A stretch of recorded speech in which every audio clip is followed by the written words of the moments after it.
Hello, welcome to Connect Duluth. This is a new format for us. We're going to be trying some new ideas. First of all, we're on location now inside Falling Rabbit, which is a beautiful restaurant here in downtown Duluth. It has a sentimental value actually because it was a pastorium for the Baptist church that was once inside Maple Street. So I certainly appreciate the love and the attention that Barbara and Chuck Woods have put into repurposing this place. We are proud to say that this is a wonderful dining experience here in downtown Duluth. We have some new ideas for this show. One of the new ideas is filming as we are on location and also bringing people to the show so we can give you more information about what's taking place in the city. You will be seeing on-site videos connecting you to some of the hard-working staff members, hopefully learning more about their job and learning how important they are and how we're all committed to the services and the amenities that the city offers. We all have high expectations for keeping Duluth a desirable place to live. Our new segments will include Undercover Mayor, Coffee with the Council, hosted by Shenee Holloway, 6 Facts in 60 Seconds, today with Eduardo Duran, and then of course at the end I'll be answering your questions. First, Undercover Mayor. My first undercover adventure was with code compliance. We have 5 full-time code compliance officers helping us to raise city standards. You are about to meet the manager of Code Compliance, Marcus Head. Take a look. Hi, welcome to Town Green. I'm Nancy Harris, I'm the mayor of Duluth, and I'm here to introduce to you a new idea, Undercover Mayor.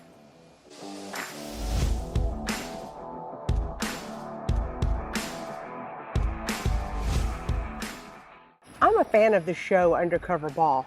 And what I like about this show is it takes time to visit with the staff and really see what's going on behind the scenes. How does our City of Duluth staff keep raising the standards? And they do a great job. In Duluth, we are focused on improving quality of life, and that means raising standards of living in our residential area, in our business and commercial areas, in our landscaping, our sidewalks, every area of Duluth. We want you to see that we're trying to make the quality of life the best it can be. So as Undercover Mayor, I'm going to go undercover into different areas of the city and learn what and how we're doing to raise the standards.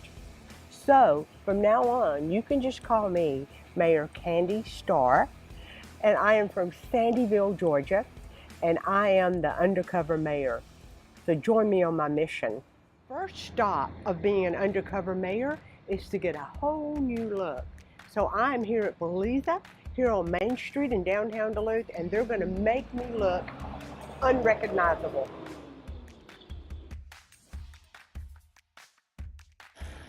I hear a lot of compliments about the city of Duluth, and I'm very proud of what we've accomplished. So becoming undercover mayor is going to give me an opportunity to really see what our staff is doing. We serve 32,000 people within our 10 square miles, and that does not include the Gwinnett Place Mall area. We're actually a small city geographically, and our staff is doing a great job of moving that needle. Is this exciting to you? Are you nervous about all this? Well, no. I think you're making my disguise very authentic. Yeah. So yeah, I think I'm going to be able to slip right in and no one will ever know. Well, we love doing this for you. This is fun. An alter ego, right? Right. Undercover mayor. Watch out. Hey there, I'm Marcus Head. I'm the Code Compliance Manager for the City of Duluth. I work in the Planning Department.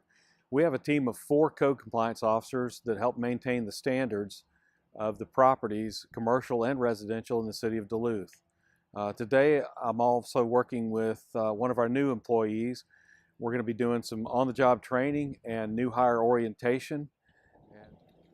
Hey there, I'm Marcus. I'm Candy. Hey, Candy, Mayor Candy. We're going to be working together today. What we're going to do is go out and inspect a property that we had a complaint on. We're going to assess the condition of it and try to address what needs to be done, needs to be corrected to bring the property into compliance. What's been your experience with code compliance so far? I have lots of experience with code compliance. I keep my own yard up to code. And I've also worked over here in the cemetery, Okay. helping them on cleanup days. And I have my own tools, by the way. That's great. I'm glad to hear that you brought some tools with you. Well, in a few minutes, we're going to go have a look at the property. We'll conduct the inspection, show you how that works, and then talk about some things that we see that might be made better at the property. I'm ready. Okay. All right, so here's a house that we got a complaint about. There were several issues that they told us they wanted to address. There was things like outdoor storage, overgrown vegetation, and some tall weeds that probably need trimming. Yeah, I'm on it.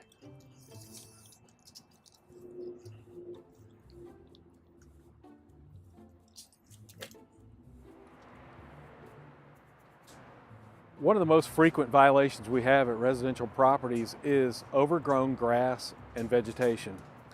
Our code sets out a standard that says that overgrown grass and vegetation can't be taller than 8 inches in height. So we work with the homeowners to try to accomplish the compliance with the code and maintain their property in a way that is in compliance. Also, we have other violations that come up. They may include open and outdoor storage, and that would be the items like storage of scrap building materials, unused lumber, or even junk cars and dismantled cars or unlicensed cars. So on those violations also, we try to work with the homeowner to have the vehicle removed, properly registered, or restored back to an operable condition for the property to be in compliance. We also ask for the support of other community members, including residents and commercial properties. We ask that they participate in the code compliance process, and that would include submitting requests for things that they observe. They can go to our website at duluthga.net and find a link where they can upload photos from a smart device and provide us details on what they think a code violation may be. We have a requirement where we go out and investigate that. We'll do the initial inspection within 72 hours of receiving that complaint. So I think it's time to wrap up here. We've gotten a lot accomplished, and let's get Mayor Candy back over here. Candy, I think we've done a lot here. I think we're ready to go. Yeah, it looks a lot better. I'm glad you went over there and took care of it the way you did. I think it's going to support the community and just add to the beautification of it. Thank you, boss. I appreciate it. So is that a typical day for your staff? That is a typical day. However, that property we just came from is not typical. That's a worst case scenario. Most of the properties in the community are much better than that. They're well maintained and they're kept in compliance. What did you think about the day? How'd it go for you? I was so impressed with just your staff as a whole. I saw a lot of great work going on. It was a hard day. I can appreciate what they do now. Well, we're grateful for your contribution to the team, and like I said, we're glad you could be a part of it. So let's remember some things we learned from Marcus. Most properties in Duluth are well maintained, and thank you for that. We encourage you to report a violation on the Duluth website, which is anonymous if you want it to be. We have city standards for property maintenance, both commercial and residential, such as height of grass, trimming shrubs, painting your home or business, keeping exteriors of your home and businesses clean, outdoor storage, ground cover, landscape maintenance, and more. You can find all of these on our website. Now I'd like to introduce to you another new segment, Coffee with Council. This segment is with Councilman Greg Whitlock. Greg has been on the City Council for 15 years, and he's very knowledgeable and dedicated to this service. You are about to meet Shenee Holloway, our hostess. Shenee is a Duluth citizen, and she's involved in the community. She's a member of the Kiwanis Club of Duluth. She participated in the Duluth Lead class, and she is currently working for Gwinnett County Public Schools as coordinator of family and community engagement. Greg and Shenee recently met on the new activity lawn in front of the soon-to-be LR Burger, expected to open by fall. Let's listen to their conversation.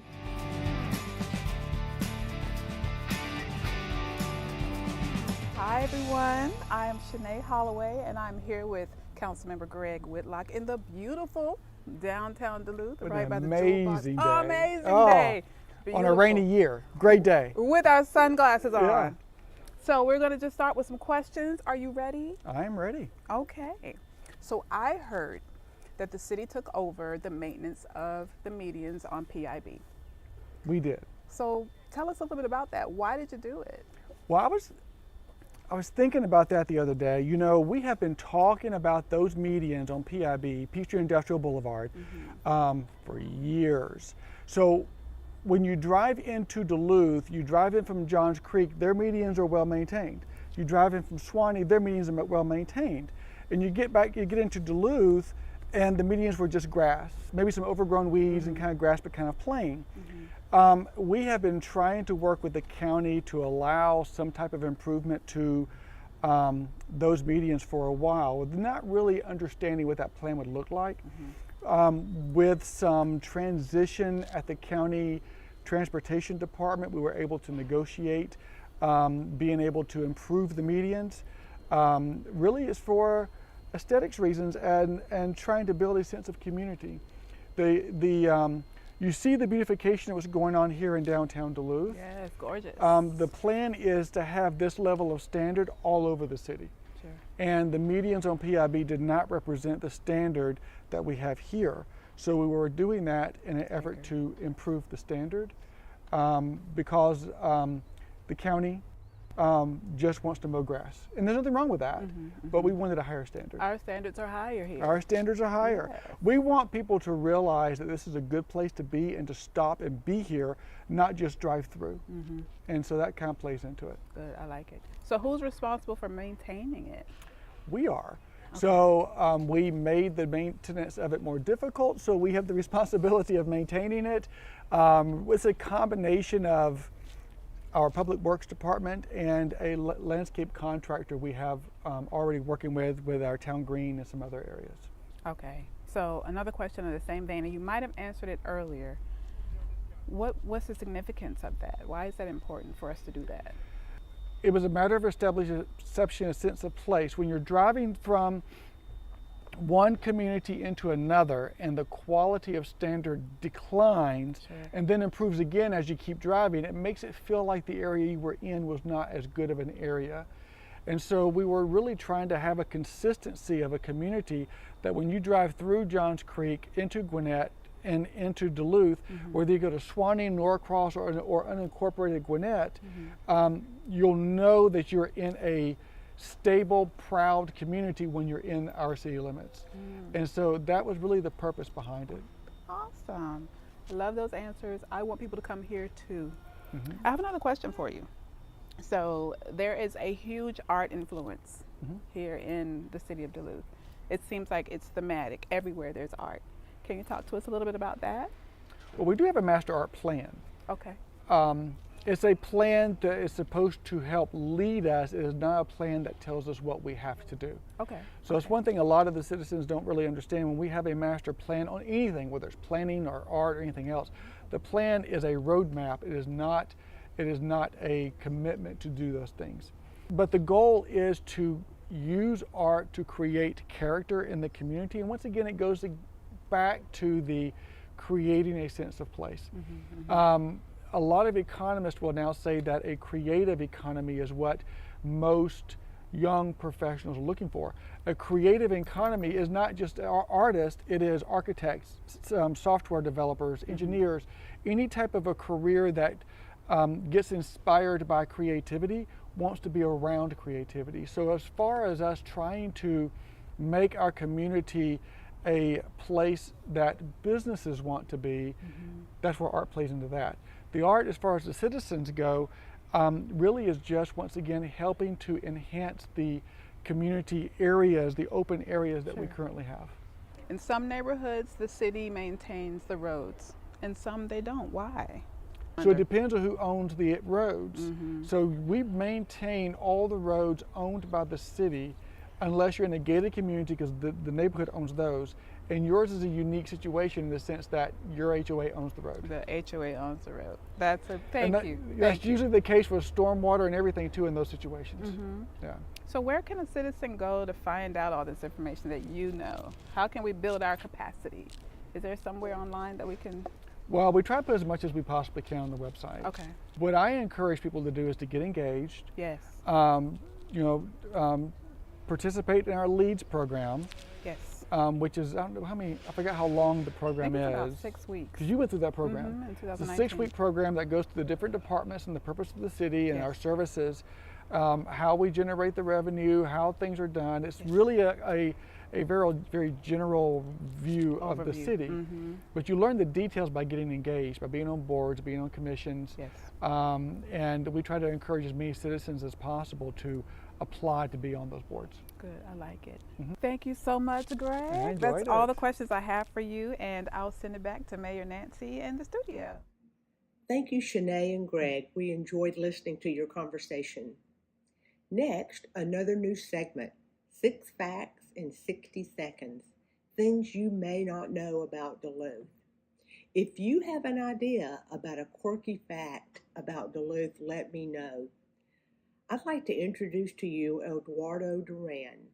Eduardo is a junior at Duluth High School, and he is an alumni of the Student Lead Program of 2022. I've enjoyed getting to know Eduardo and thought he would be perfect for this segment. So now, 6 facts in 60 seconds. Can he do it?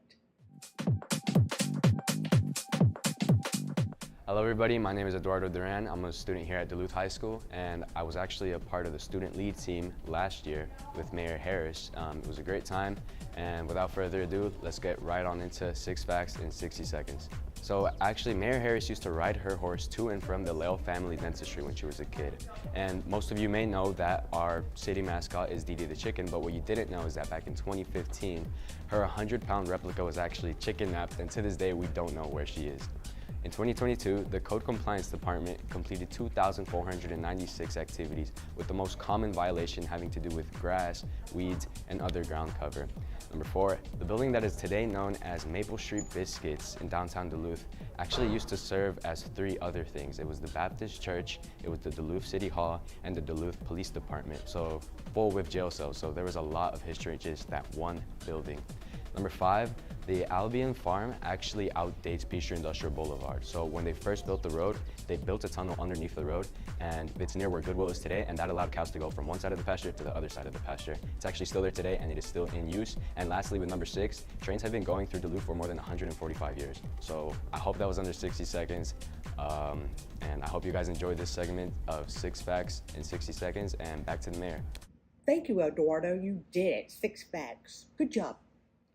All right, next, last part of our show is answering your questions. And I have the questions down here so I could look at them in advance. So I'm going to take a few minutes to do that. The first one is, does the city have plans to develop more parks, open space, and sidewalks? Well, right now we own 145 acres of park land. That's in 6 different parks, and we're in the process of upgrading the park, which is an ongoing job, but we are spending quite a bit of money over on the Rogers Bridge Park. That'll be 2 phases. We're in phase 1 right now.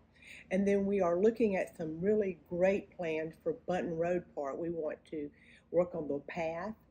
We want to convert some of the fields to pickleball courts. So we're just planning on making our 6 parks better.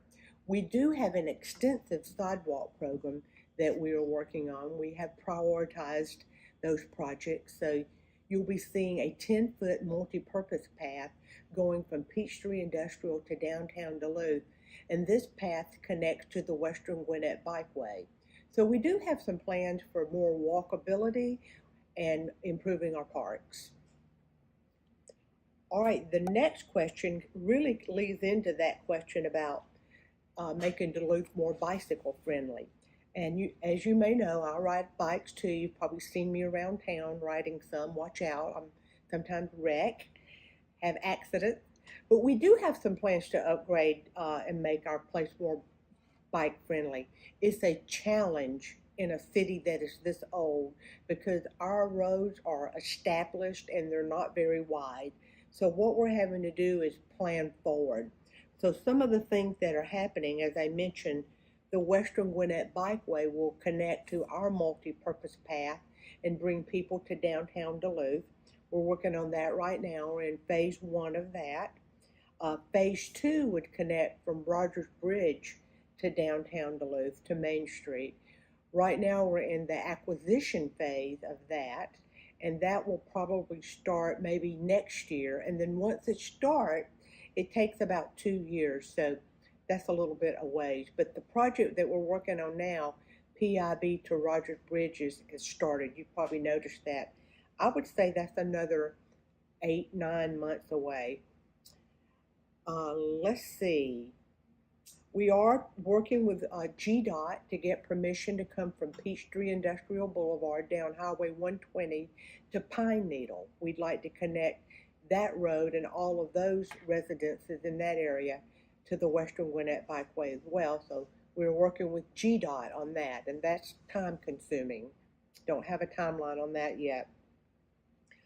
Let's see. Oh yeah, and of course I can't leave out Rogers Bridge. It is connecting the Western Gwinnett Bikeway to the Rogers Bridge Park, which will go over the new Rogers Bridge into Johns Creek to their bikeways. So we do have some good bikeway projects in process.